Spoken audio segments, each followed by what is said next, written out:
Tribes நேயர்களுக்கு வணக்கம். இன்று நிகழ்ச்சியில் நம்மோடு பேச தாவேகாவின் முன்னாள் செய்தி தொடர்பாளர், அரசியல் விமர்சகர் தோழர் மணிகண்டன் வீராசாமி அவர்கள் இணைந்துள்ளார். வாருங்களோடு பேசுவோம். தோழர் வணக்கம். வணக்கம். கலைஞர் மகளிர் உரிமை தொகை 1000 ரூபா நேற்று அரசாங்கம் அறிவிக்கும் போது அதை ரீஸ்ட்ரக்சர் பண்ண இருக்கிறோம் அப்படின்னு சொல்லியிருந்தாங்க.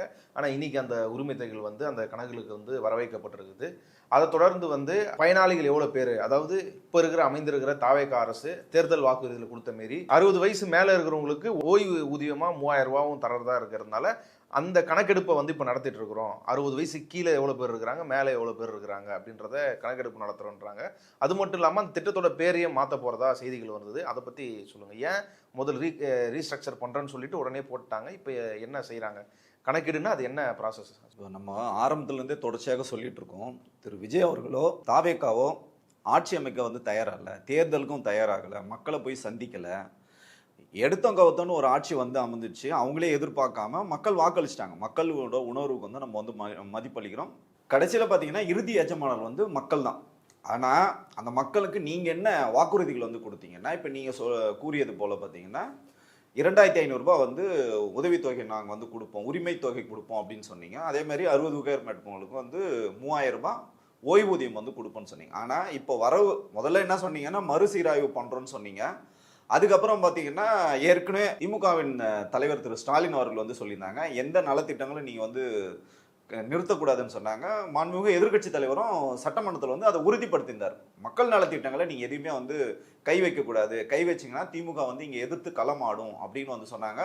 அதை திரு முதல்வர் அவர்களும் உறுதிப்படுத்துனாங்க, நாங்கள் எதுவுமே நிறுத்த மாட்டோம். ஆனால் அடுத்த நாளே பார்த்தீங்கன்னா கொஞ்சம் லேட்டாக தான் போட்டாங்க. இந்த தமிழ் புதல்வனும் நான் முதல்வர் திட்டத்துக்கு 1000 ரூபாய் கொடுத்துட்டாங்க. ஆனால் இப்போ மக்கள் என்ன கேட்குறாங்கன்னா, நீங்கள் 2500 ரூபா சொன்னீங்களேண்ணா, ஆனால் இப்போ நீங்கள் 1000 ரூபாய் கொடுத்துருக்கீங்கன்னா, நாங்கள் திரு மு.க. ஸ்டாலின் அவர்களுக்கு ஓட்டு போட்டு அவர் இன்னைக்கு வந்திருந்தா கூட எங்களுக்கு இன்னைக்கு 2000 ரூபாய் கிடைச்சிருக்கோம்ல, கையில் எங்களுக்கு 2000 ரூபாய் கிடைச்சிருக்கோம். அப்போது நீங்கள் கொடுத்த வாக்குறுதியில் நீங்களே ஏமாத்துறீங்க. இது தொடர்ச்சியாக இது வெறும் மகளிர் உரிமை தொகையில் மட்டும் கிடையாது. இதுக்கு முன்னாடி நீங்கள் சொன்ன அந்த இபிலையும் நீங்கள் கை வச்சிட்டீங்க. மாதம் 200 யூனிட் ஃப்ரீயாக தரேன்னு சொல்லிட்டு 2 மாதத்துக்கு ஒரு முறை 200 யூனிட், அதுவும் டேர்ம்ஸ் அண்ட் கண்டிஷன் வைக்கிறீங்க. 500 யூனிட் கீழே இருந்தால் தான் இது அப்ளிகபிள், இல்லைன்னா கிடையாதுன்னு சொல்லிட்டு அதுலேயும் பார்த்தீங்கன்னா ஒரு போர்ஜரி பண்ணுறீங்க. இப்போ அதையும் தாண்டி என்ன பண்ணுறீங்கன்னா, இந்த கலைஞர் மகளிர் உரிமை தொகையை பேரை மாத்திரதா சொல்கிறாங்க. என்ன சொல்கிறாங்கன்னா மதிப்பு மிகு மகளிர் திட்டம் சொல்கிறாங்க. நாங்கள் என்ன கேட்குறோம், இவங்க ஆட்சி அமைச்சிட்டாங்க, இவங்க 2500 ரூபா கொடுக்க போகிறாங்க, அப்போ அங்கே பேர் மாற்றலாம் இவங்க இல்லைங்க. நான் என்ன சொல்கிறேன்னா, இது மக்களால் தேர்ந்தெடுக்கப்பட்ட ஒரு அரசாங்கம், சரிங்களா? நீங்கள் இப்போ தான் புதியதாக அரசாங்கத்துக்கு வந்திருக்கீங்க. இதுக்கு முன்னாடி திராவிட முன்னேற்ற கழகம் வரும்போது கூட பார்த்தீங்கன்னா அம்மா உணவகம்னு இருந்தது. அம்மா உணவுகளை எங்கே மூடவும் இல்லை, அம்மா உணவகத்தை பேரை மாற்றவே இல்லை. அவங்க என்னென்னலாம் திட்டங்கள் இருந்தாங்களோ அந்த திட்டங்கள் எல்லாமே திறந்தாங்க. இதுதான் நம்ம சொல்கிறோம், காழ்ப்புணர்ச்சி அரசு சொல்கிறோம். இப்போ நீங்கள் புதியதாக ஒரு அரசு அமைச்சர், நீங்கள் தான் சொல்கிறீங்க இது மக்களுக்கான அரசுன்னு நீங்கள் சொல்கிறீங்க. நாங்கள் யார் மேலேயும் காழ்ப்புணர்ச்சியோட செயல்பட மாட்டோம்னு சொல்றீங்க. ஆனால் நீங்கள் என்ன பண்ணீங்க, வந்த உடனே காழ்ப்புணர்ச்சி தான் இதில் காட்டுறீங்க. என்ன சொல்கிறீங்க, கலைஞர் பேரே நான் தூக்குவோன்னு சொல்லும்போது அப்போ இது எதை நோக்கி நகர்கிறது? ஒரு பாசிச அரசா, இல்லை ஒரு வலதுசாரி சிந்தனை கொண்ட அரசான்னு மக்கள் நீங்கள் கேள்வி கேட்குறாங்க. ஏன்னா நீங்கள் சொல்கிறது எதுவுமே பண்ணுறதில்ல. வந்தவொடனே உங்கள் கூட இருந்தவருக்கு ஒரு வலதுசாரி சிந்தனை கொண்ட ஒரு ஜோசியருக்கு பார்த்தீங்கன்னா அரசு பதவி கொடுக்குறீங்க. எதிர்ப்பு வந்த உடனே பின் வாங்குறீங்க. சமூக வலைத்தளங்களை உங்களுக்கு எதிராக நியாயமான முறையில் கருத்து சொல்லுவாங்கன்னா அந்த வலைத்தள பக்கங்களை முடக்குறீங்க. கோர்ட்டில் போய் உங்களுக்கு குட்டு வச்ச உடனே அதை நீங்கள் பின் வாங்குறீங்க. இப்போ இதுலேயும் நடக்கும் பாருங்க. ஒருவேளை அவர் அந்த கலைஞர் மகளிர் உரிமை தொகை எடுத்தாருன்னா மக்கள் மன்றத்தில் இது பெரிய பிரச்சனையை வெடிக்கும். ஏன்னா நீங்கள் கொடுத்ததும் நீங்கள் சொன்னதும் வாக்குறுதியை நிறைவேற்றல. 2500 ரூபா சொன்னீங்க, அதை பண்ணல. அந்த திட்டத்தின் பேரை மாற்றத்துக்கு உங்களுக்கு யார் சார் ரைட்ஸ் கொடுத்தாங்க? ஸோ இதெல்லாம் உள்ளபடியே அரசு உள்ளபடியே அவருக்கு மக்கள் செல்வாக்கை இழக்குகிறார். முழுசா இன்னும் ஒரு வாரம் கூட ஆகலைங்க, அதுக்குள்ள இவ்வளோ குளறுபடிகள். அதே மாதிரி நீங்கள் சொன்ன மாதிரி நிச்சயமாக அந்த முதியோர்கள் 60 வயதுக்கு மேலே இருக்க மூத்த குடிமக்களுக்கு நீங்கள் சொன்ன மாதிரி 3000 ரூபாய் கொடுக்குது. ஏன்னா எந்த திட்டங்களும் இல்லை. இதில் இன்னொரு ஹைலைட் இருக்கு. நீங்கள் தான் சொல்றீங்க ஆட்சி பொறுப்பேற்கிறதுக்கு முன்னாடியே என்ன சொல்றீங்கன்னா, உள்ளே நீங்கள் போய் பார்க்கல, என்ன நடந்ததுன்னே தெரியாமல் கஜானாவை காலி பண்ணிட்டு போயிட்டாங்க, என் தோளில் மிகப்பெரிய ஒரு சுமையை தூக்கி வச்சிட்டாங்கன்னு சொல்லிட்டு இப்போ எப்படி நீங்கள் நான் முதல்வன் திட்டத்துக்கும் தமிழ் புதல்வன் திட்டத்துக்கும் இப்போ மகளிர் உரிமை தொகை கொடுக்குறது எங்கேருந்து பணம் வந்தது உங்களுக்கு? அப்போ நீங்கள் பொய் சொல்றீங்களா? அப்ப நீங்க உண்மைக்கு புறம்பாக பேசுறீங்களா? மக்களை பாத்தீங்கன்னா ஒரு பீதியில ஆழ்த்துறீங்களா? அரசாங்கம் உண்மை இல்லைன்னு சொல்றீங்களா? பொய் தான் சொல்லியிருக்காருன்றதுதான் அவர் முதல்வரா இருந்துட்டு. ஆமாங்க. அப்ப முதல்வரா நீங்க ஒரு கட்சி தலைவரா இருந்த வரைக்கும் ஒரு நடிகரா இருந்தவங்க நீங்க என்ன ஒண்ணு பேசுறாங்க. இப்போ தமிழகத்தின் உச்சபட்ச பதவியில உங்களை உட்கார வச்சிருக்காங்க. அந்த பதவிக்குன்னு ஒரு அழகு இருக்குல்ல, அந்த பதவிக்குன்னு ஒரு மாண்பு இருக்குல்ல. உங்களை எவ்வளவு பேர் வந்து இப்போ உங்களை நேசித்த மக்களுக்கே நீங்க இன்னைக்கு துரோகம் தானே பண்றீங்க. இன்னைக்கு அதே மகளிர் இன்னைக்கு வந்து புலம்புறாங்க, உங்களை தப்பு பண்ணிட்டோம், நாங்க வாழ்க்கையில மிகப்பெரிய ஒரு தப்பு பண்ணிட்டோம் சொல்றாங்களா. சட்டம் ஒழுங்குன்னு பேசுனீங்க, பெண்கள் பாதுகாப்புன்னு பேசுனீங்க. பெண்கள் பாதுகாப்பு இங்க எங்க இருக்கு சொல்லுங்க. தொடர்ச்சியாக பாருங்க, தாவேக்காரங்க அவ்வளவு அட்ராசிட்டி பண்ணாங்க, அவ்வளவு சமூக வலைதளங்களையும் செய்திகள்ல வந்து அவ்வளவு நியூஸ் வருது. தொடர்ச்சியாக இந்த 6 நாள்லயும் தொடர்ச்சியாக கொலைகள் நடந்துகிட்டே இருக்கு. டாஸ்மார்க்ல 10 ரூபாய் பாட்டிலுக்கு நீங்க தான் பாட்டு பண்ணீங்க, இப்ப 20 ரூபாய் விற்கிறாங்கன்னு சொல்லிட்டு உங்க தாவேக்கா சார்ந்தவங்களே துண்டு போட்டு போராட்டம் பண்றாங்க. டாஸ்மார்க்கை மூடுன்னு சொல்லிட்டு நீங்க 717 மதுக்கடைகளை மூடுன்னு சொன்னீங்க. ஆனா அது ஒரு நடைமுறைக்கு வரல. நீங்க மட்டும் புதியதாக பண்ணல. அம்மையார் ஜெயலலிதா வரும்போது அந்த டாஸ்மார்க் கடைகளை வந்து மூடி இருக்காங்க. ஐயா மு.க. ஸ்டாலின் வரும்போது டாஸ்மாக் கடைகள் வந்து மூடி இருக்காங்க. அதே தான் நீங்களும் வந்து சொல்றீங்க. ஆனா இதுல நீங்க எதுவுமே புதியதாக வந்து பண்ணவே இல்லை. மக்களை வந்து பாத்தீங்கன்னா ஏமாற்றத்துக்குள்ளதான் இந்த அரசாங்கம் வந்து ஆழ்த்திருக்காங்க. இப்போ மக்கள் வந்து கேட்கறாங்க, இது கூட நம்மளோட கருத்து கிடையாது. மக்கள் என்ன சொல்றாங்கன்னா, எல்லாமே திமுகவோட அப்படியே அறிக்கை தாங்க, தேர்தல் அறிக்கை தாங்க. அதை சொல்றேன், இவர் எதுக்குமே தயாராகல, தேர்தல் அறிக்கை தயாராகல, வெயிட் பண்ணாங்க. திமுக என்ன தேர்தல் அறிக்கை கொடுக்குன்னு வெயிட் பண்ணி அந்த தேர்தல் அறிக்கை அப்படியே காப்பி பண்ணி கொஞ்சம் அடிஷனல் பண்ணி நீங்க கொடுத்துட்டீங்க. நீங்க மகளிர் உரிமை தொகையா இருக்கட்டும், விடியல் பயணத்தை வந்து நீங்க அதே தான் என்ன சொன்னீங்கன்னா, அவங்க வந்து பெண்களுக்கு கொடுத்தாங்கன்னா வெறும் டவுன் பஸ் கொடுத்தாங்கன்னா நான் எல்லா பஸ்ஸுக்கும் நான் கொடுப்பேன்னு சொன்னீங்க. ஸோ இந்த மாதிரி எல்லாமே நீங்க கொடுக்கும்போது அப்போ பேரை மாற்ற வேண்டிய தார்மீக அடிப்படை உரிமை உங்களுக்கு கிடையவே கிடையாதுன்னு நாங்க சொல்றோம். ரெண்டாவது, அரசு அமைஞ்சத்தினால் ஆகியும் வந்து இன்னும் அமைச்சரவை பட்டியல் வந்து விடலை. யார் யார் எந்தெந்த இலாக்கால் 9 அமைச்சர்கள் வந்து முதலமைச்சர்கள் சேர்த்து 9 அமைச்சர்கள் வந்து பதவியேற்றுக்கிறாங்க. அந்த மிச்ச 8 அமைச்சர்களுக்கு எந்தெந்த இலாக்காவை டீல் பண்ண போறாங்க அப்படின்ற கிளாரிட்டி இல்லை. இன்னும் வேற என்ன அமைச்சர்கள் வர போறாங்கன்ற ஒரு அந்த பட்டியல் ஒன்றும் வெளியிடப்படலை. ஏன் இவ்வளவு தாமதமாகுது? இது ஒரு முக்கியமான விஷயம் தானே, இத்தனை நாள் தாமதம். நிச்சயமாக அதான் சொல்றேன், நீங்க தயாராகவே இல்லைன்னு. அதனாலதான் நம்ம திருப்பி நம்ம சொல்ல வேண்டிய காரணம் என்னன்னா, நீங்க முதல் கையெழுத்துல நீங்க கோட்டை விட்டீங்க. எல்லா அரசாங்கம் வந்து முத்தாய்ப்பாக வந்து திட்டங்களை வந்து அறிவிப்பாங்க. அம்மையார் ஜெயலலிதா இருக்கட்டும், ஐயா கலைஞராக இருக்கட்டும், எடப்பாடி கூட நீங்க எடுத்துக்கலாம், ஐயா மு.க. ஸ்டாலினாக இருக்கட்டும், எல்லாருமே பாத்தீங்கன்னா அந்த முதல் திட்டம் வந்து முத்தாய்ப்பான திட்டங்கள் மக்கள் மனசுல போய் பசுமரத்து ஆணியாக போய் பதியும். வாக்கு இவருக்கு உண்மையிலே பெண்கள் அதிகமாக அழிச்சிருக்கிறாங்க. எல்லாரும் எதிர்பார்த்தது முதல் கையெழுத்து வந்து இந்த 2500 ரூபாய் திட்டமாக தான் இருக்கும்னு எதிர்பார்த்தாங்க. நிச்சயமாக எதிர்பார்த்தாங்க. அது கூட பாத்தீங்கன்னா இந்த 1000 ரூபாய் கூட எப்படி போட்டாங்கன்னா, மாண்புமிகு எதிர்க்கட்சி தலைவரும் முன்னாள் முதலமைச்சர் மு.க. ஸ்டாலின் அவர்கள் வந்து கடுமையா வந்து உங்களுக்கு வந்து நெருக்கடி கொடுப்பாங்க. அவங்க வந்து தொடர்ச்சியா சொல்றாங்க, நீங்க எந்த திட்டங்களையும் கை வடிச்சீங்கன்னா மிகப்பெரிய ஒரு பிரச்சனையை வந்து சந்திக்க வேண்டியிருக்குன்னு சொன்னதுனால வந்து கொடுக்குறாங்க. கண்டி உங்களுக்கு கொடுக்க வேண்டிய அந்த தாராள மனதோ அந்த தாய் மனதோட கொடுக்குறதுன்னு சொல்லுவாங்க பார்த்தீங்கன்னா, அந்த மக்களை வந்து அணுகிறதோ உங்களுக்கு வந்து தெரியாது. அதை சொல்றேன், தொடர்ச்சியாக நீங்கள் சட்டம் ஒழுங்கு சொன்னீங்களா, சட்டம் ஒழுங்குல கோட்டை விடுறீங்க, நாங்கள் வந்து இங்கே எல்லாத்தையும் தலைகீழாக மாற்றணும்னு சொன்னால் அதுவும் உங்களுக்கு மாற்ற முடியல. நீங்கள் சொல்கிறது ரொம்ப வேலிடான பாயிண்ட். அமைச்சர்களுக்கு என்ன இலாக்கா ஒதுக்கி இருக்கும், அவங்க இன்னும் பொறுப்பே அவங்க வந்து ஏற்றுக்கவே இல்லை, சும்மா பேருக்கு தான். பார்த்தீங்கன்னா திரு ஆதவர்ஜுனா பார்த்தீங்கன்னா கிட்டத்தட்ட அப்படியே ஏதோ யாரோ ஒருத்தர் அரசியலுக்கு சம்மந்தம் இல்லாத யாரோ ஒரு அரசியல்வாதி பேசுகிற மாதிரி பார்த்தீங்கன்னா மீடியாக்களை சந்திச்சு வந்து பேசிட்டு இருக்காரு. எங்கள் அண்ணன்னு சொல்கிறார். முதல்வர் அவர் இப்போ வந்து முதல்வர் ஆயிட்டார். உங்களுக்கு அண்ணனா பர்சனலாக வந்துட்டு போட்டோம், எங்கள் அண்ணனை கை வச்சா என்னன்னாலாம் பண்ணுவோன்னு இப்போ நீங்கள் பார்த்தீங்கல்லன்னு சொல்லிட்டு மிரட்டும் தோணியில் வந்து பேசுகிறாரு. இப்போ கரூர் சம்பவத்தில் தொடர்புடையவங்க அரசு அதிகாரிங்க, அவங்களுக்கும் கரூர் சம்பவத்துக்கு எந்த தொடர்பும் கிடையாது. ஒரு அரசு அதிகாரி இருக்காங்க, மாவட்ட நிர்வாகத்தில் வந்து இருக்காங்க, அவங்க வந்து பொதுமக்களுக்கு சொல்ல வேண்டிய அவசியம் இல்லை. ஏன்னா அங்கே ஒரு பதட்டமான ஒரு சூழ்நிலை வந்து நிலவும் போது அதை மக்களுக்கு தெளிவுபடுத்த வேண்டிய அவசியம். அதனால தான் பார்த்தீங்கன்னா டிஎன் ஃபேக்ட் செக்னு இருக்குது. அதை வந்து வரிக்கு வரி அவங்க வந்து சொல்லி எக்ஸ்பிளைன் பண்ணுறாங்க இது எப்படி நடந்ததுன்னு சொல்கிறது.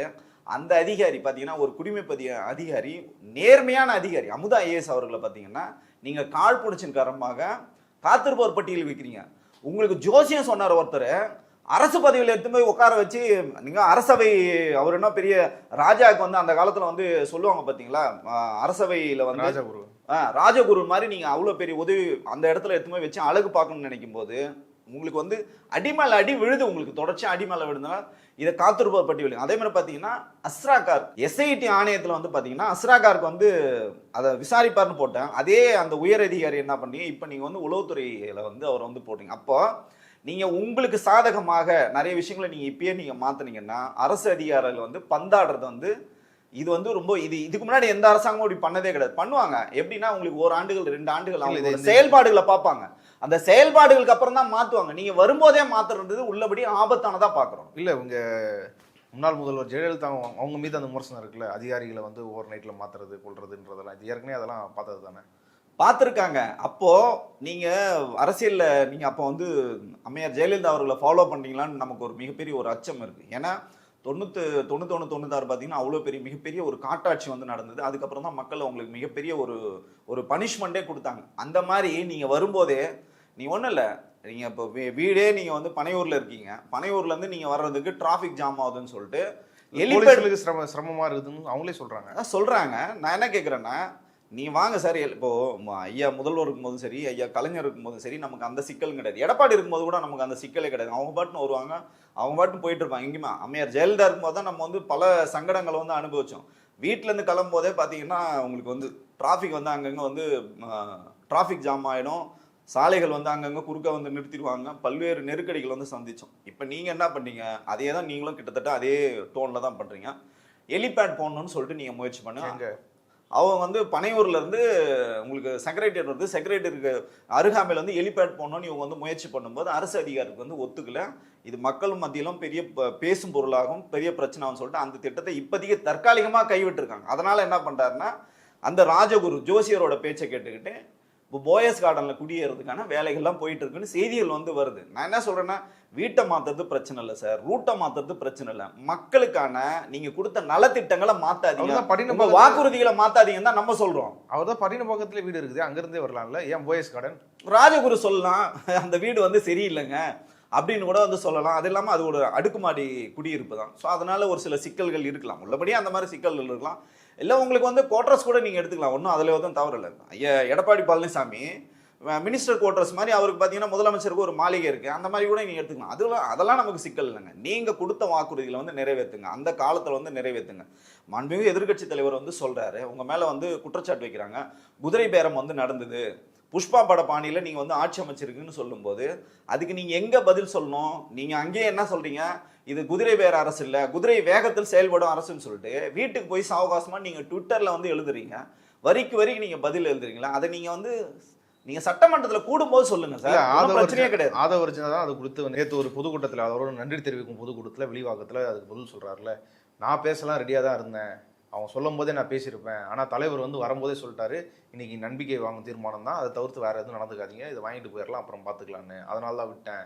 இதுக்கப்புறம் எதிர்கட்சியிலேருந்து என்ன பேசினாலும் சரி, பேசி முடித்த உடனே வந்து சபாநாயகர்கிட்ட கேட்டு எல்லாத்துக்கும் நான் பதில் சொல்லுவேன், திமுக பற்றி கரைச்சி குடிச்சிருக்கிறேன், இதுக்கப்புறம் எல்லா பதிலும் வரும் பாருங்கன்றாங்களே.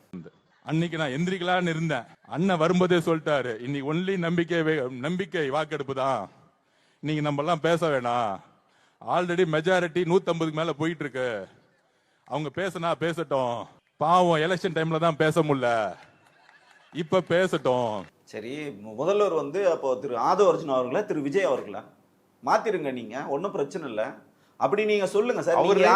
அவர் ரேஞ்சுக்கு ஒரு எதிர்கட்சி தலைவர்லாம் தொடக்கூடாது, அவர் ரேஞ்சு வேற, அவருக்கு எதிர்கட்சி தலைவர் நானே டீல் பண்ண, அதாவது அவரை இளவரசன் சொல்றாரு, இளவரசன் நானே டீல் பண்ணிக்கிறேன்றாரு. நான் சொல்றேன், உண்மையிலேயே அவர் ரேஞ்சு வேற தான். அவரால் ஆட்சி அமைக்க முடியாத ஒரு ரேஞ்சு, மக்களுக்கு பதில் சொல்ல முடியாத ரேஞ்சு, மக்களுக்கு கொடுத்த வாக்குறுதிகளை நிறைவேற்ற முடியாத ஒரு ரேஞ்சு.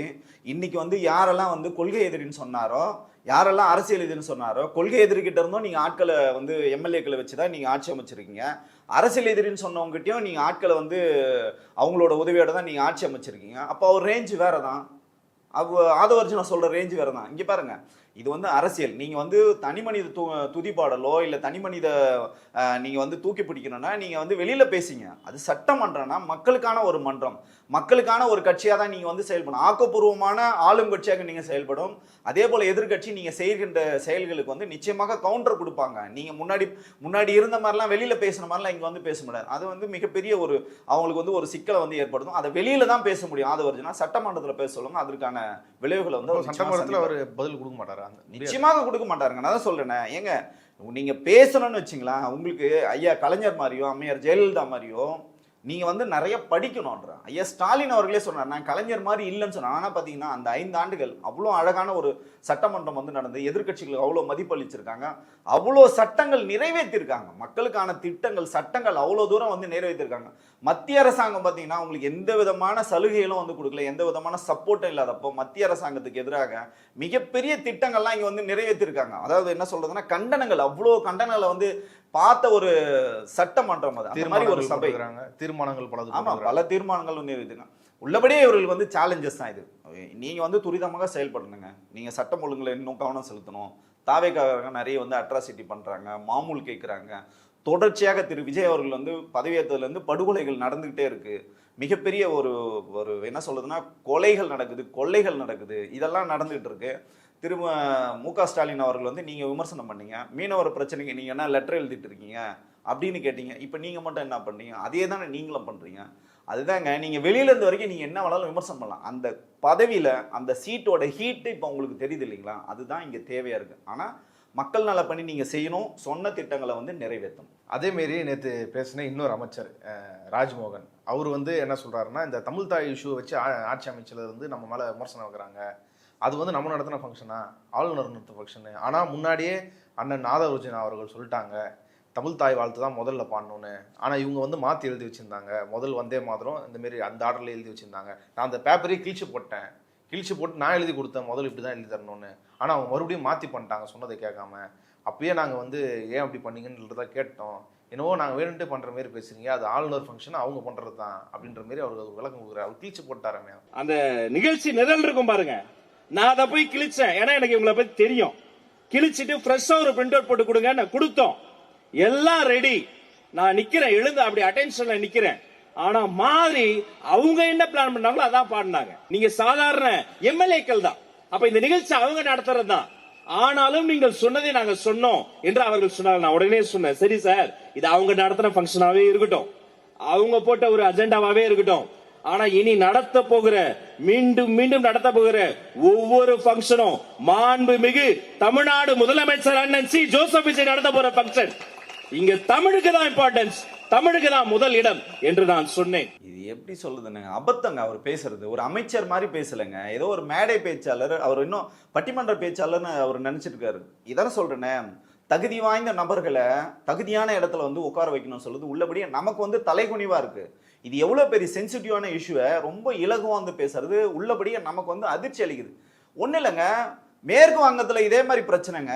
இதே ஆளுநர் இங்க என்ன நமக்கு என்ன ட்ரபிள் கொடுத்தாரு, அதே வந்து பாத்தீங்கன்னா உங்களுக்கு ரவி அங்கதான் வந்து இருக்காரு. ஆளுநர் RN ரவி இங்க சட்டமன்றத்துல எப்படி எல்லாம் நம்ம கதற விட்டோம், ஓட வந்து ஒரு முறையும் வந்து இங்க வந்து ஓடி இருக்காரு, வெளிநடப்பு வந்து செஞ்சிருக்காரு. அவர் எவ்வளவு தூரம் இன்ஃப்ளூயன்ஸ் பண்ணும்போது கூட இங்க தமிழ்நாடு, இங்க நாங்க இப்படிதான் இருப்போம், முதல்ல வந்து தமிழ் தாய் வாழ்த்து, அதுக்கப்புறம் தேசிய கீதம் பாடுவோம். நீங்க சொல்ற இந்த வந்தே மாதத்துல இங்க இடமே இல்லைன்னு சொல்லிட்டு இங்க நம்ம இந்த ஒரு நடைமுறை இருக்கு பாத்தீங்களா. கடந்த 5 ஆண்டுகளா இதான் நடைமுறை. அம்மா ஜெயலலிதா இருக்கும் போது சரி, எடப்பாடி இருக்கும்போது இதுதான் நடைமுறை. சரி, ஓகே, நீங்க சொல்றதை நாங்க ஏத்துக்கிறோம்னா, வெஸ்ட் பெங்கால்ல வந்து ஆட்சி அமைக்கிறாங்க, பிஜேபி அரசாங்கம் வந்து ஆட்சி அமைக்குது. அந்த இடத்துல பாத்தீங்கன்னா தேசிய கீதம் முதல்ல பாடுறாங்க, ரெண்டாவது அந்த மாநிலத்தோட வந்து பாடல் வந்து பாடுறாங்க.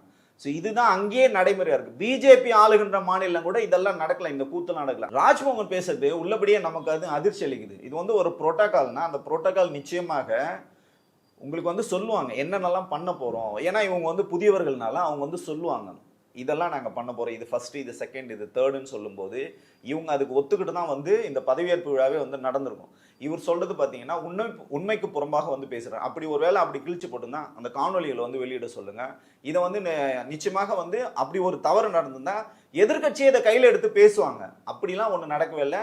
சும்மா வந்து போற போக்குல ஒரு அமைச்சர்ன்றதை தாண்டி ஒரு பொறுப்புள்ள ஒரு மனிதராக இதை வந்து பேசணும். அவர் பேசுறது உள்ளபடியே நமக்கு வந்து அதிர்ச்சி அளிக்குது. அது தவறானது. அன்னைக்கு நடந்து அவர் அன்னைக்கு அதை வெளிப்படுத்தி இது உண்மை இல்லைன்னு சொல்றேன். அதான் சொல்றேன். இது எல்லாமே பாத்தீங்கன்னா திரு எதிர்கட்சி தலைவர் மாண்புமிகு திரு உதயநிதி ஸ்டாலின் சொன்னது போல இது ரியல் ஆட்சியா இல்ல ரீல்ஸ் ஆட்சியா நமக்கு வந்து உள்ளபடியே இதை நம்ம திருப்பி வந்து பேச வேண்டிய ஒரு அவசியத்துக்கு இவங்க வந்து தள்ளுறாங்க. ஏன்னா இவங்க பேசுறதுலாம் அப்படிதான் இருக்கு.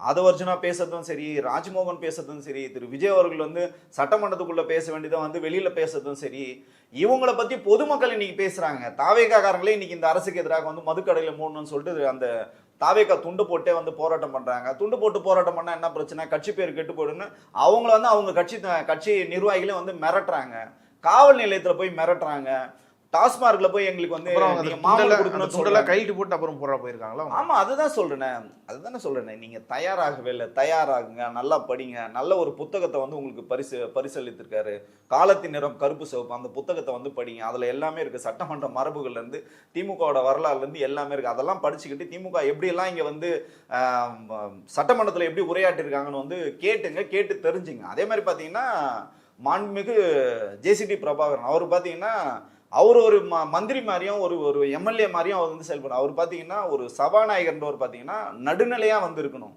திரு எடப்பாடி அவர்கள் வந்து பேச வைக்கிறாங்க. அப்படியே உங்களுக்கு ஏதாவது கருத்து இருக்கா நீங்க சொல்லுங்கன்ற மாதிரி தோணியில வந்து பேசுறது, SP வேலுமணி பேசுறது உள்ளபடியே இதெல்லாம் சட்ட மரபுகளுக்கு எதிரானது. இப்படிலாம் ஒரு சட்ட மரபே வந்து கிடையாது.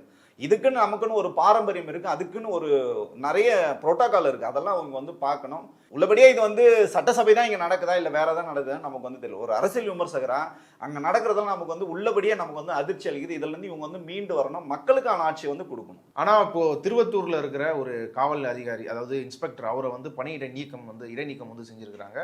24 மணி நேரமும் அங்க சரக்கு கிடைக்குது, அப்போ இல்லீகலா வந்து சரக்கு ஓட்டுறாங்க அப்படின்ற புகார் வந்ததன் பேர்ல அதை கண்டுபிடிச்சு அதை ஒழுங்கா மானிட்டர் பண்ணி ஏற்கனவே தடுக்காத அந்த இன்ஸ்பெக்டரை வந்து பணியிடம் நீக்கம் உடனே செஞ்சிருக்கிறாங்க. இது வந்து பார்த்தீங்கன்னா மேயர் ஜெயலலிதா அவர்களோட பாணி. நான் என்ன சொல்கிறேன்னா, ஒரு அரசு அதிகாரியை வந்து நீங்கள் நீக்கிறீங்க, ஓகே.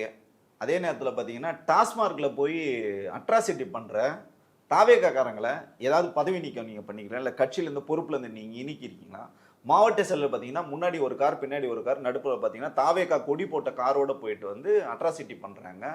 கடைகளில் போயிட்டு எந்த ஊரில் பார்த்தீங்கன்னா தேனி மாவட்டத்தில் வீடியோவே வந்திருக்கு, கடைகளில் போயிட்டு மாமூல் வந்து கேட்குறாங்க. இப்போ இதெல்லாம் நீங்கள் நடவடிக்கை எடுத்தீங்கன்னா கடையில் போய் மாமூல் வாங்குறாங்க. தாவேக்காரங்களே வந்து மாமூல் வாங்குறாங்க, பொதுமக்கள் வந்து விரட்டி அடிக்கிறாங்க. அந்த வீடியோ வந்து நீ சமூக வலைத்தளங்களில் வந்து வைரலாக வந்துட்டு இருக்கு. அதையும் நீங்கள் வந்து தடுங்கன்னு சொல்கிறோம். நம்ம வந்து சட்டப்படி நீங்கள் நடவடித்திருக்கீங்கன்னா அம்மா ஜெயலலிதா பாணியில் நீங்கள் வந்து பண்ணுறீங்க, ஜெயலலிதாவே மாறணும்னு நீங்கள் வந்து முயற்சி பண்ணுறீங்க, நல்லது, வெல் அண்ட் குட், நல்லா நீங்கள் பண்ணுங்க. அதே நேரத்தில் எல்லா இடத்துலையும் இந்த மாதிரி நீங்கள் நியாயமாக நடந்துங்கன்றது இது பொதுமக்கள் சார்பாக நம்ம வந்து சொல்ல வேண்டிய ஒரு கடமை இருக்குது. அகவிலைப்படி நீங்கள் வந்து ஏற்றுறீங்க அரசு ஊழியர்களுக்கு, ஏன்னா நீங்கள் நம்புறீங்க அரசு ஊழியர்கள் வாக்களித்து தான் நீங்கள் வந்து வந்திருக்கீங்க அப்படின்னு ஆட்சிக்கு வந்திருக்கீங்க, அவங்கள வந்து திருப்திப்படுத்தும் விதமாக நீங்கள் வந்து கொடுக்குறீங்க. அதே சேம் டைம் உங்களை நம்பி வாக்களித்த ஏழை எளிய தாய்மார்களை வந்து அவங்களுக்கும் நீங்கள் என்னென்னலாம் வாக்குறுதி கொடுத்துறீங்க. இப்போ வந்து தாய்மாமன் சீர் வந்து கொடுப்பேன்னு சொன்னீங்க, அண்ணன் சீர் கொடுப்பேன்னு சொன்னீங்க. இப்போ கல்யாணத்துக்கு வந்து நிறைய பேர் பெண்கள் வந்து தயாராக இருக்காங்க, அவங்களுக்கு தயவு செஞ்சு அதை வந்து நிறுத்தாதீங்க. அதே மாதிரி பார்த்தீங்கன்னா 4000 ரூபாய் வந்து அன்எம்ப்ளாய்மெண்ட் வேலையில்லா பட்டதாரிகளுக்கு வந்து நீங்கள் பணம் கொடுப்பேன்னு சொல்லிங்க, அவங்களும் வந்து கஷ்டத்தில் இருக்காங்க, அவங்களுக்கு கொடுங்க. இந்த மாதிரி நலத்திட்டங்கள் நீங்கள் பண்ணும்போது இந்த மாதிரி சட்டப்பூர்வமான செயல்கள் நீங்கள் பண்ணுங்கள். ஒரு முதல்வராக நாங்கள் உங்கள் பின்னாடி நிற்கிறோம். ஆனால் நீங்கள் சொன்னது எதுவுமே செய்யாமல் தனி மனித துதிப்பாடல் பண்ணுறதும் தனி மனிதரை வந்து தூக்கி பிடிக்கிறதும், ஓட்டு போட்டால் மட்டும் இங்கே மாறிடாதுங்க, மக்கள் ஓட்டு போட்டவங்களோட வாழ்க்கையை நீங்கள் மாற்றுங்கன்னு சொல்லிட்டு மக்கள் சார்பாக நம்ம கேட்க வேண்டிய கடமை இருக்குது. இது தொடர்ச்சியாக நாங்கள் வந்து கேட்போம். இவ்வளோ நேரம் பல்வேறு விஷயங்கள் குறித்து உங்கள் கருத்துக்களை பகிர்ந்து கொண்டதுக்கு நன்றி. நன்றி.